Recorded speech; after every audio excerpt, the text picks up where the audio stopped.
बिस्मिल्लाहिर्रहमानिर्रहीम। अस्सलाम वालेकुम स्टूडेंट्स। आज के लेक्चर में हम यूनिट 1 स्टार्ट करेंगे। यूनिट 1 सेट्स है। हम करेंगे एक्सरसाइज 1.3। 1.1 और 1.2 आप फर्स्ट टाइम कर चुके हैं। 1.3 में हमारे पास है वेन डायग्राम। ठीक, अब वेन डायग्राम क्या होती है? वेन डायग्राम ग्राफिकल रिप्रेजेंटेशन होती है सेट्स की। इट मीन्स हम इसमें क्वेश्चन सॉल्व करने के बाद वेन डायग्राम भी बनाएंगे, यानी सेट्स की ग्राफिकल रिप्रेजेंटेशन भी दिखाएंगे। ठीक, यहाँ बोर्ड पे क्वेश्चन नंबर 2 लिखा हुआ है। हम इस एक्सरसाइज में क्वेश्चन नंबर 2, 3 और 4 करेंगे। ठीक, अब क्वेश्चन नंबर 2 पढ़ लेती हूँ मैं। Listen carefully. If a equals to set of even natural numbers less than 15, ये a का सेट गिवन है हमारे पास। अब सेट b देखिए, b equals to set of prime numbers less than 15। b में हमारे पास प्राइम नंबर्स है लेस देन 15। सेट c देखिए, set of odd natural numbers less than 15। Set c में ऑड नंबर्स हैं। Then show the following by using Venn diagram, और हमें इसे वेन डायग्राम से शो करना है, इसको सॉल्व करके।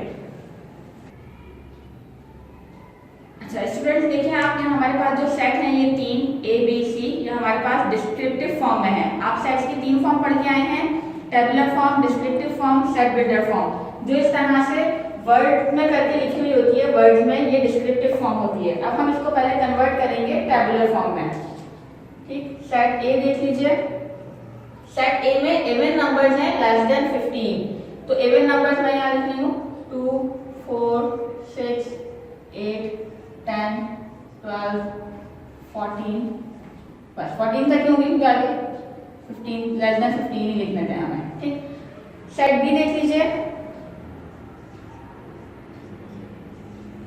सेट बी में हमें प्राइम नंबर्स लिखने हैं लेस देन 15। प्राइम नंबर्स आपको मालूम है वो नंबर्स जिनके सिर्फ 2 फैक्टर्स होते हैं। स्मॉलेस्ट प्राइम नंबर कौन सा होता है? 2, 3, 5, 7, 11, 13। अगर आप गौर करें तो ये सब वो नंबर्स हैं जो किसी और के टेबल में नहीं आते। ठीक है, इनके सिर्फ 2 फैक्टर्स होते हैं। सेट सी देख लीजिए। सेट सी में हमें ऑड नंबर्स लिखने हैं लेस देन 15।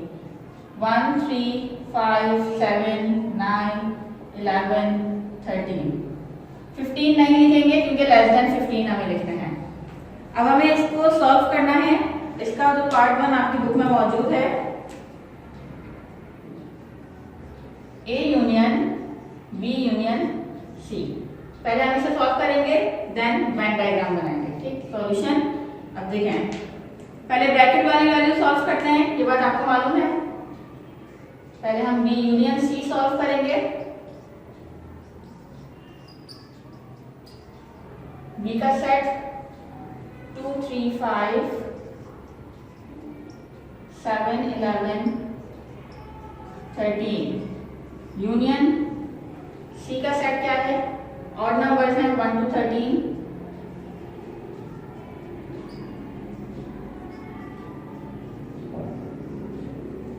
यूनियन का ऑपरेशन अप्लाई हो रहा है इस पे। यूनियन में हम क्या कर रहे होते हैं? तमाम एलिमेंट्स को मिला के अरेंज करके लिख देते हैं। जितने हमारे पास सेट्स हैं, दोनों सेट्स के एलिमेंट्स को मिला के मैं अरेंज करके लिखूंगी। इसमें 2 से स्टार्ट हो रहा है, लेकिन इसमें 1 से हो रहा है, तो पहले 1 लिखूंगी। 1 लिखना होता है पहले। 1, 2, 3 के बाद 5, 7, इसमें 9 है तो 9 आ जाएगा यहाँ, 11, 13। ठीक है, एलिमेंट्स को एक ही बार लिखते हैं। जो कॉमन एलिमेंट्स होते हैं उन्हें हम एक ही बार लिख लेते हैं। तो हमारा बी यूनियन सी का आंसर आया है 1, 2, 3, 5, 7, 9, 11, 13। आगे A union B union C करना है हमें।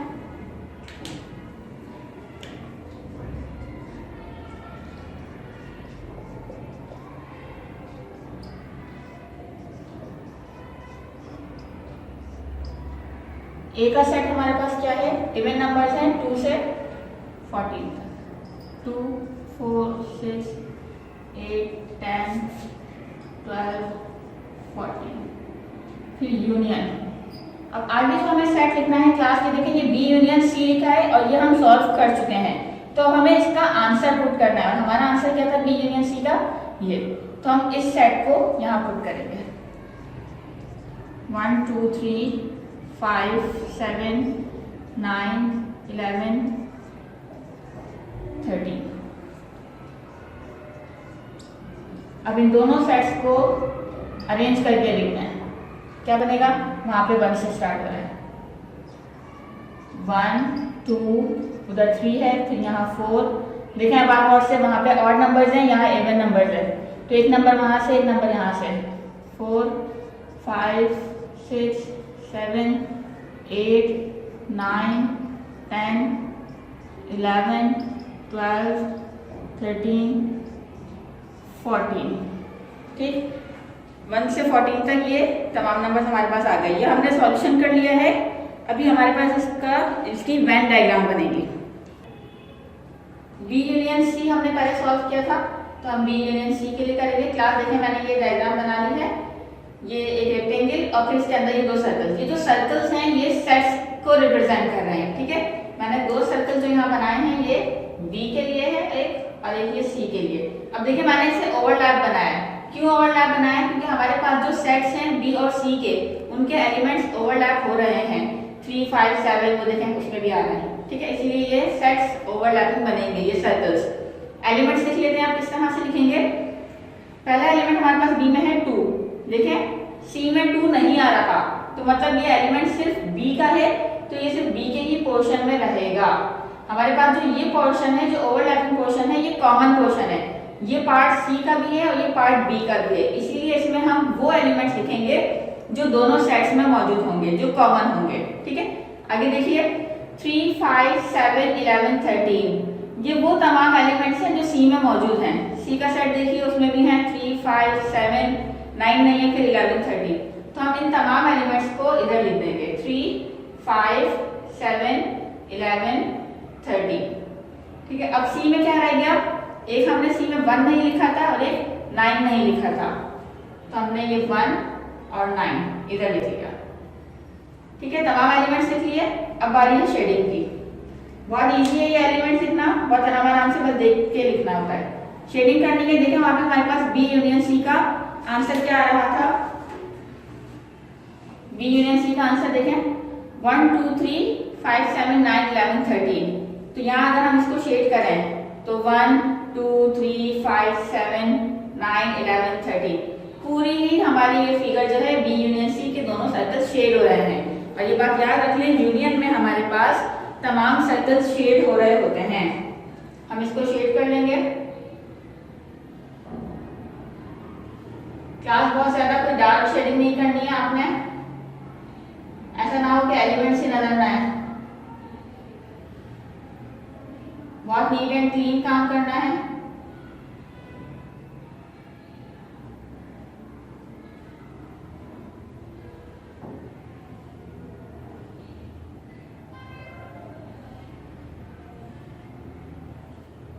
ठीक है, ये हमारी शेडिंग हो गई बी यूनियन सी की। अब आगे देख लेते हैं। आगे आपके पास क्या था? A union B union C. जब A union B union C हमने निकाला था तो हमारे पास ये आंसर आए थे। इसका मतलब ये कि अब हमारे पास तीनों सेट्स यूज हो रहे हैं, ए बी सी, तीनों सेट्स की बात हो रही है। तो फिगर में भी देखिए मैंने 3 सर्कल्स बनाए हैं। ये 3 सर्कल्स ए बी सी इन तीनों के ही हैं। अब हम यहाँ पे एलिमेंट्स लिखेंगे। सेट्स को नाम लाजमी देना है, ए बी और ये सी। ठीक है, ए के सेट्स एलिमेंट्स देख लीजिए। यहाँ पे जो एलिमेंट्स हम लिखेंगे वो इधर से देख के लिखेंगे। आंसर में देखते हैं शेडिंग के लिए, वरना वहां से देखते हैं। ए में है 2 4 6 8 10 12 14, जिसमें से 2 हमारे पास कॉमन है ए और बी में। देखें क्लास स्टूडेंट्स, 2 हमारे पास कॉमन है ए और बी में, और सी में नहीं है ये, तो इसीलिए हम 2 को उस पोर्शन में लिखेंगे जो ए और बी का ओवरलैपिंग पोर्शन होगा। देखिए क्लास पहले इस जगह को समझ लें, इस फिगर को। ये ए का सर्कल, ये बी का सर्कल और ये सी का सर्कल। अब इसमें देखिए ये वाला पोर्शन जो है ये वो पोर्शन है जो ए का भी है और बी का भी है, ये सी का नहीं है। देखिए सी का सर्कल यहीं पे खत्म हो गया, ये सी का नहीं है। ये वो पोर्शन है जो ए और बी का है, तो इसमें हम वो एलिमेंट्स लिखेंगे जो ए और बी में होंगे, जैसे कि 2 है आपके क्वेश्चन में। ठीक है, अब ये वो पोर्शन है जो बी और सी का है, और ये वो पोर्शन है जो ए और सी का है। अब ये जो पोर्शन आपका रह गया ये वो पोर्शन है जो ए का भी है, सॉरी ए का भी है, बी का भी है और सी का भी है। ठीक है, इसको समझना बहुत जरूरी होता है, इधर गलती मत कर दीजिएगा इसमें। अब देखें इधर हमने 2 लिख लिया, इसके बाकी के एलिमेंट्स क्या रह गए 4 6 8 10 12 14।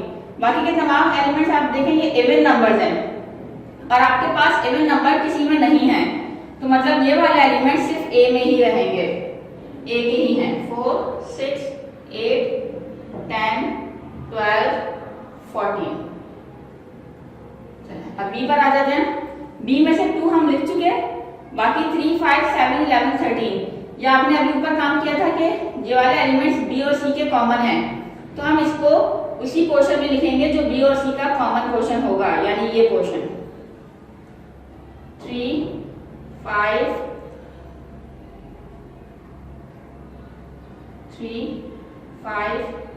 7 11 13। ठीक है, तो बी का सेट भी हो गया। अब आगे सी पे आ जाते हैं 1। अब बाकी ये तमाम एलिमेंट्स हम लिख चुके एक्सेप्ट 9, तो 1 और 9 सी में रहेंगे। ठीक है, ये अभी हमने सिर्फ एलिमेंट्स लिखे हैं, बहुत इजी हैं।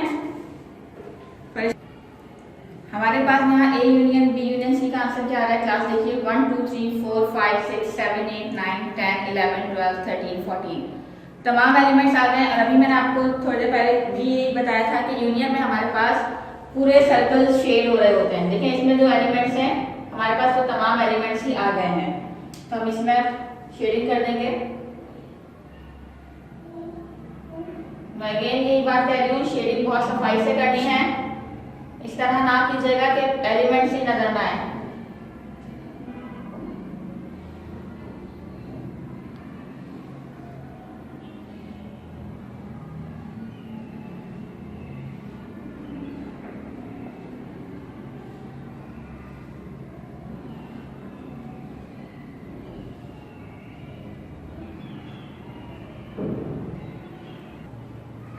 नाउ स्टूडेंट्स, हमारा यहाँ पे पार्ट 1 कंप्लीट हुआ। जितने ऑपरेशन हम अप्लाई करते हैं उतनी ही डायग्राम बनाते हैं। ठीक है, जैसे पहले हमने बी यूनियन सी किया था तो उसकी डायग्राम अलग बनेगी, फिर जब A union B union C किया तो उसकी डायग्राम सेपरेट बनेगी। सेकंड पार्ट की तरफ आते हैं। पार्ट 2 है class A intersection B intersection C. इसमें भी हम वही ब्रैकेट पहले सॉल्व करेंगे, बी इंटरसेक्शन सी, बी का सेट 2 3 5 7 11 13 इंटरसेक्शन ए सी का सेट है 1 3 5 7 9 11 13। इंटरसेक्शन में हम कॉमन ले रहे होते हैं, तो 3 5 7 11 13 वो एलिमेंट्स हैं हमारे पास जो दोनों सेट्स में मौजूद हैं। आप देखें 2 बी में है, सी में नहीं है, 1 सी में है, ए में बी में नहीं है, तो इसलिए हम ये एलिमेंट्स नहीं ले रहे, कॉमन एलिमेंट्स हमने लिए। फिर हम आगे एक स्टेप आगे बढ़े, A intersection B intersection C. A का सेट हमने ये था हमारे पास, हमने ये लिख दिया इंटरसेक्शन बी इंटरसेक्शन सी का जो हमारे पास आंसर आया होगा, ये जो ऊपर हमारे पास आंसर आया था हमने ये सेट यहाँ पे लिख दिया 3 5 7 11 13। अब इन दोनों सेट्स में हम देखेंगे कॉमन क्या आ रहा है। आप देखें अगर आप एलिमेंट्स के हिसाब से देखें तो एलिमेंट तो कोई कॉमन नहीं आ रहा, लेकिन आपको ये बात मालूम है कि एम्प्टी सेट हमारे पास हर सेट का सबसेट होता है। तो इस वक्त इस सेट में भी एम्प्टी सेट मौजूद है और इस सेट में भी एम्प्टी सेट है, तो वही एम्प्टी सेट हमारे पास कॉमन आ रहा है। ठीक है, आंसर में हमारे पास एम्प्टी सेट आ रहा है। अब इसकी वेन डायग्राम देख लेते हैं, ग्राफिकल रिप्रेजेंटेशन देख लेते हैं। पहला ऑपरेशन हमारे पास बी इंटरसेक्शन सी का था, हमने उसी की फिगर बनाई। पहला सर्कल ये बी का है, फिर ये सी का है। आप देखें एक बात नोट करें, आप एलिमेंट्स उसी अरेंजमेंट से लिखे हुए हैं जिस अरेंजमेंट से पिछले पार्ट में थे। तो जब तक हमारे पास ये सेट सेम रहते हैं तो एलिमेंट्स और ये फिगर सेम रहती है, फर्क सिर्फ शेडिंग का आता है। ठीक है, यहाँ हमारे पास बी इंटरसेक्शन सी का आंसर क्या आया था 3 5 7 11 13। डायग्राम में हमारे पास पहले बी का सेट है और फिर सी का सेट है। एलिमेंट्स आप नोट करें क्लास बिल्कुल वैसे ही लिखे हुए हैं जैसे फर्स्ट पार्ट में लिखे हुए थे। जब तक हमारे पास सेट सेम रहते हैं तो एलिमेंट्स भी उसी अरेंजमेंट से लिखे रहते हैं, फर्क सिर्फ आता है शेडिंग में। देखिए यहाँ हमारे पास बी यूनियन सी का जो आंसर आ रहा था 3 5 7 11 13। सिर्फ उसी पोर्शन को शेड किया है। ये वो ओवरलैपिंग पोर्शन है, वो कॉमन पोर्शन है जो बी का भी है और सी का भी है। तो इसमें एलिमेंट्स भी वही हैं जो कॉमन एलिमेंट्स हैं। तो हम इंटरसेक्शन का काम कर रहे हैं इस वक्त, हमने इसलिए इन कॉमन एलिमेंट्स को शेड कर दिया। आगे आते हैं, A intersection B intersection C के आंसर में हमारे पास एम्प्टी सेट कॉमन आ रहा है। तो इसकी वेन डायग्राम देखिए, हमारे पास वो पार्ट जो एम्प्टी है और कॉमन है तीनों का, ठीक है, क्योंकि देखिए ये पार्ट, ये ए का भी कॉमन है, ये बी का भी कॉमन है और ये सी का भी कॉमन है और एम्प्टी है, तो हमने इसको शेड कर दिया। ठीक है क्लास, थर्ड पार्ट का सॉल्यूशन देख लेते हैं। थर्ड पार्ट देख लेते हैं class, A union B intersection C equals to A union B intersection A union C. आपको पता है ये कौन सा लॉ है? Distributive law. ठीक है, अब हम इसको करते हैं। पहले हमने लेफ्ट हैंड साइड लिया इसका, इसको सॉल्व करते हैं। A intersection B intersection C, इसमें हम पहले ब्रैकेट सॉल्व कर रहे हैं। A union B intersection C, इसमें हम पहले ब्रैकेट सॉल्व करेंगे B intersection C. B intersection C में हमने पहले बी का सेट लिख लिया, इंटरसेक्शन सी का सेट लिखा। आपको मालूम है इंटरसेक्शन में हम कॉमन देख रहे होते हैं, तो कॉमन क्या आ रहा है? 3, 5, 7, 11, 13। नाउ नेक्स्ट स्टेप पे हम जाएंगे A union B intersection C. अब ए के सेट का यूनियन लेना है हमारे प्रीवियस आंसर से। ठीक है, ए यूनियन ए का सेट लिया, यूनियन बी इंटरसेक्शन सी। तो बी इंटरसेक्शन सी का जो भी हमने यहाँ आंसर निकाला था वो लिया है हमने यहाँ पे, वही सेट हमने यहाँ पे पुट किया है। अब दोनों को हम यूनियन करना है। यूनियन में आपको पता है हम क्या करते हैं, दोनों सेट्स को मिला के अरेंज करके लिख देते हैं। तो हमने यहाँ पे यही किया है, देखें दोनों सेट्स को मिलाया है हमने। 2, 3, 4, 5, 6, 7, 8, 10, 11, 12, 13, 14। ये हमारा सॉल्यूशन यहाँ पे हुआ लेफ्ट हैंड साइड का। अब वेन डायग्राम देख लेते हैं इसकी। ये देखिए यहाँ वेन डायग्राम में आपके पास बी और सी के सेट्स हैं, क्योंकि आपने पहला ऑपरेशन बी इंटरसेक्शन सी किया था। इंटरसेक्शन में कॉमन ले रहे होते हैं, तो इसलिए बी और सी के जो कॉमन एलिमेंट्स थे आपने उसको शेड कर दिया। नेक्स्ट डायग्राम पे देखिए आपने यहाँ क्या किया था, जरा सॉल्यूशन देख लेते हैं एक बार। ए यूनियन किया था बी इंटरसेक्शन सी के साथ। तीनों सेट्स की बात हो रही है, तो देखिए डायग्राम में आपने तीनों सर्कल्स बनाए हुए, मैंने ए बी सी तीनों के सेट्स सर्कल्स बनाए, उनके एलिमेंट्स लिखे। शेडिंग पे किस तरह करेंगे वो हम आंसर से देख लेते हैं। शेडिंग में हमारे पास जो जो यहाँ पे एलिमेंट्स आ रहे होंगे हम उन सबको शेड करेंगे।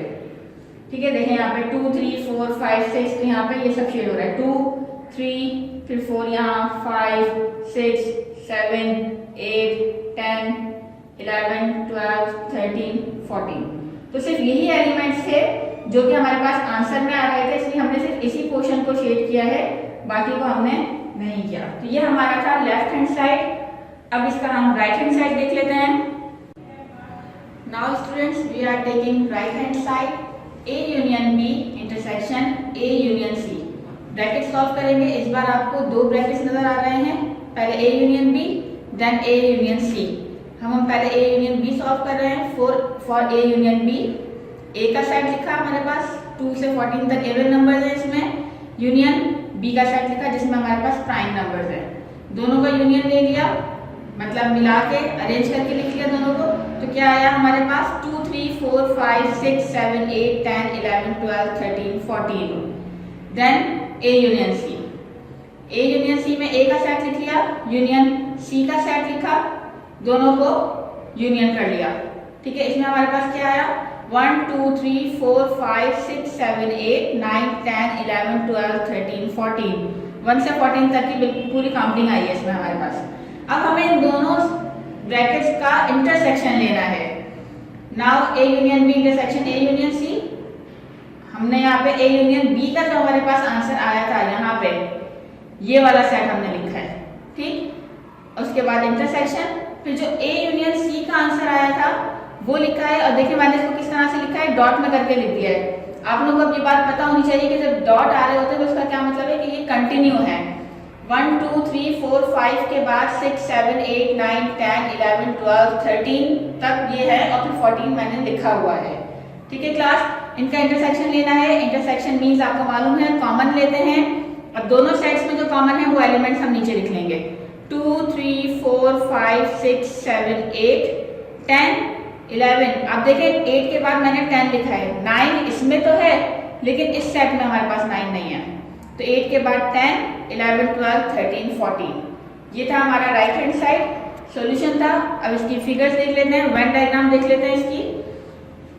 ए यूनियन बी, ओवरलैपिंग सर्कल्स यानी ओवरलैपिंग सेट्स बने हुए हैं जिनमें से 2 कॉमन था हमारे पास, बाकी ए के वो एलिमेंट जो बी में नहीं थे वो हमने यहाँ लिख लिए, बी के वो एलिमेंट जो ए में नहीं थे वो यहाँ लिख लिए।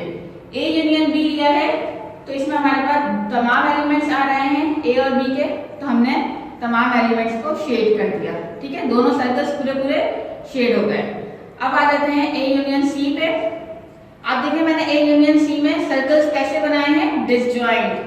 ठीक है, आप लोगों को ये बात मालूम है कि जब हमारे पास ओवरलैपिंग सेट्स होते हैं, मतलब कोई एक एलिमेंट भी अगर सेम हो जाए, जैसे कि यहाँ ए और बी में देखें आपके पास सिर्फ 2 कॉमन है ए और बी में, तो ओवरलैपिंग सर्कल्स बने हैं। जबकि सेट ए और सेट सी में कुछ भी कॉमन नहीं था, तो दोनों के सर्कल्स बिल्कुल सेपरेट बने हैं, ऐसे सेट्स को हम डिसजॉइंट सेट्स कहते हैं। ठीक है, अब देखें ए में हमारे पास क्या है एलिमेंट्स 2, 4, 6, 8, 10, 12, 14। सी में है 1, 3, 5, 7, 9, 11, 13। अब देखिए कुछ भी कॉमन नहीं है, डिसजॉइंट सेट्स बने, और जब हमने इनका यूनियन लिया था तो दोनों सेट्स मिला के आंसर आ रहे थे, तो हमने दोनों को शेड कर दिया। बिल्कुल सफाई से शेड करना है क्लास, पेंसिल स्केल यूज करते हुए आपको ये शेडिंग करनी है, बहुत डार्क नहीं करनी, लाइट से शेडिंग करनी है।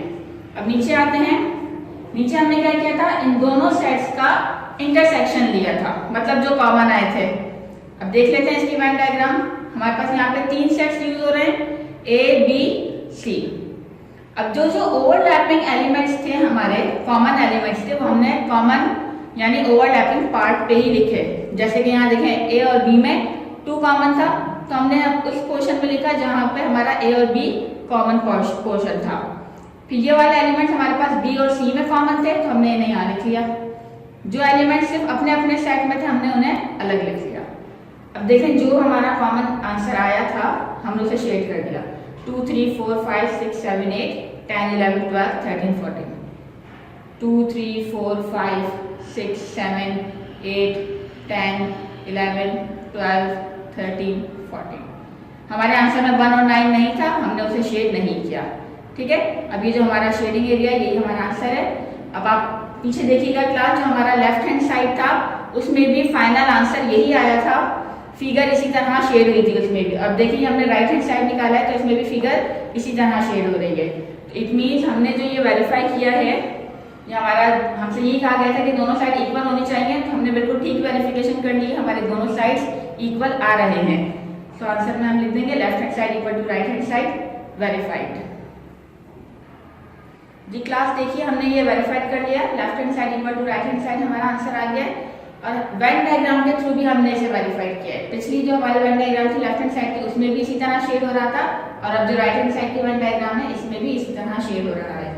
ठीक है, अब अपना होमवर्क देख लीजिए। Do practice of question 2 of exercise 1.3। 1.3 का जो अभी हमने ये क्वेश्चन 2 किया है, इसके 3 पार्ट्स किए हैं, 1, 2, 3। इन तीनों पार्ट्स की आप लोगों को अच्छी तरह प्रैक्टिस करनी है स्टूडेंट्स। वेन डायग्राम में मिस्टेक नहीं होनी चाहिए, इसकी भी बहुत अच्छी तरह प्रैक्टिस करनी है। आई होप आपको ये लेक्चर समझ में आया होगा। नेक्स्ट लेक्चर तक के लिए अल्लाह हाफिज़।